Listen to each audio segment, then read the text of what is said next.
এবং এই ছিনতাইয়ের অধিকাংশ 80% হচ্ছে মোবাইল ছিনতাই।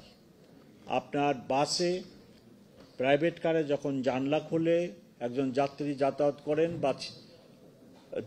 বা মোবাইলে কথা বলেন,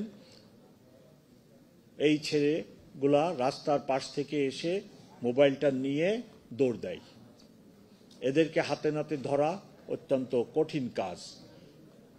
আমার অফিসারদের কাছে একটি বড় অস্ত্র থাকে, তার বুট পরা থাকে, ইউনিফর্ম পরা থাকে, আর এই ছিনতাইকারী থাকে খালি পায়ে বা একটা কেটস পরা, তার সাথে দৌড়িয়ে পারাটাও অনেক জটিল। তাই প্রথমত আমি ঢাকাবাসীকে অনুরোধ করব, আপনার মোবাইল,